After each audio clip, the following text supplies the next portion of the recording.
This is American Romanticism Part 2. Remember, American Romanticism took place from 1800 to 1860. I also want to remind you of the characteristics of American Romanticism: intuition, imagination, nature, individualism, and the past. We've already talked about romantic poetry in the Part 1 video, so this time we'll be talking about short stories and novels. First person we'll talk about is Washington Irving. He's considered the father of American literature because he's the first writer to write as his primary occupation. Up until now, writers had been doing these things on the side. It wasn't the primary way that they made money. This guy made money from his writing. That's the way he made his living. He's also the first American writer to achieve an international reputation. Over in Europe, they didn't think much of American writers until Washington Irving came along. He's the first American literary humorist, and he wrote the first American short story. He's somewhat of a forefather to Edgar Allan Poe in that he wrote Gothic stories, like The Legend of Sleepy Hollow, which is about Ichabod Crane and the Headless Horseman. Maybe you've seen the cartoon, read the book, or watched the movie and are familiar with that one. He also wrote about Rip Van Winkle.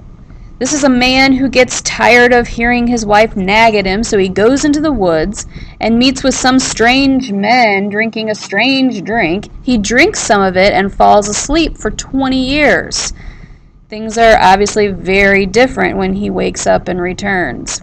You can see elements of romanticism in that story just by the fact that he wants to get away from civilization and go out into nature. He meets these strange little men, which is an imaginative type of thing. And he wants to be by himself, which is individualistic, right? It's also based on the past because this is based on an old folklore.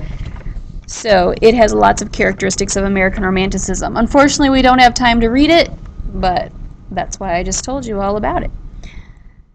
All right, so that covers short stories. Now we'll talk about the novel. Up to this point, no one had really written novels in America, at least not anything that was successful.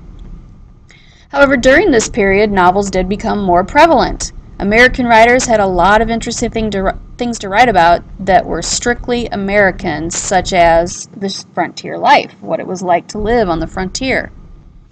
Our first successful American novelist was James Fenimore Cooper. He's considered the father of the American novel because he wrote the first successful novel. He also created the first American adventure story, which dealt with life on the frontier. Now, this novel, this adventure story, is The Last of the Mohicans.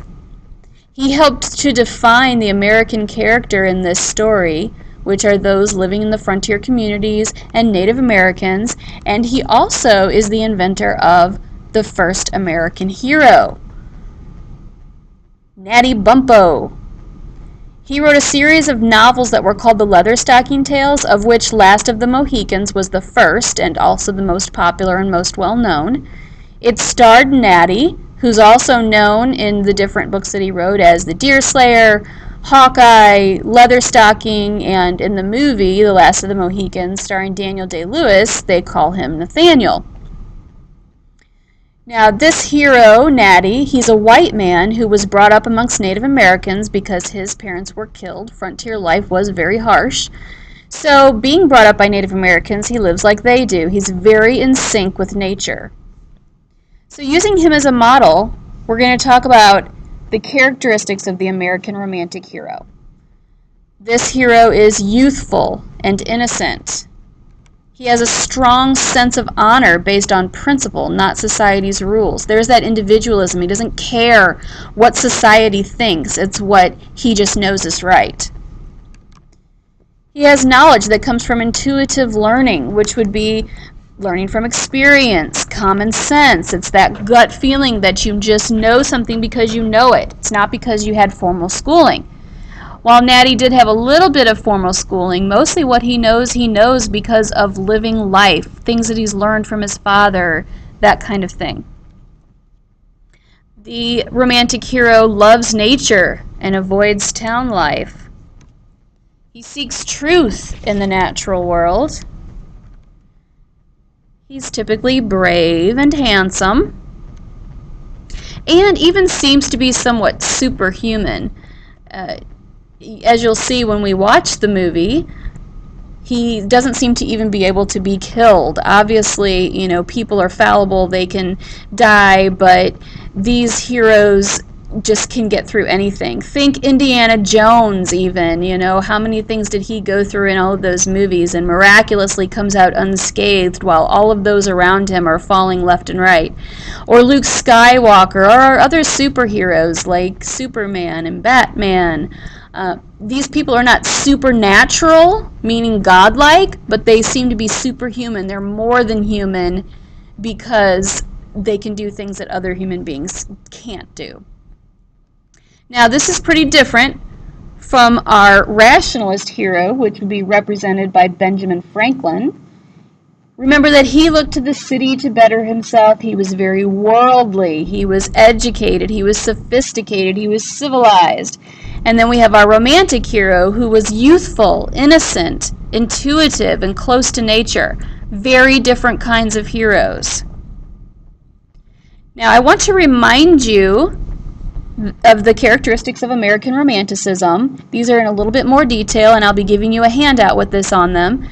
Remember that they value intuition over reason, place faith in the imagination, finding beauty and truth in the supernatural or imaginative realms. They shun civilization and seek nature, reflecting on nature to gain spiritual wisdom. They fight for the individual's freedom and worth. They trust past wisdom, not progress, and they're inspired by myth, legend, and folklore. Now, you'll want to be familiar with these because we'll be watching the 1992 version of The Last of the Mohicans, starring Daniel Day-Lewis, next class, and we'll get to see these actually in action. You want to be familiar with these as well as the characteristics of the American romantic hero because you will have a writing assignment, and I'll give you more details on that later. But as you're watching the movie, you'll want to be aware that you'll need to discuss at least 6 characteristics of American Romanticism or the American romantic hero, giving specific examples from the movie to prove that that characteristic exists. Now, as I said, you'll have a handout, and you'll want to take notes while you watch the movie.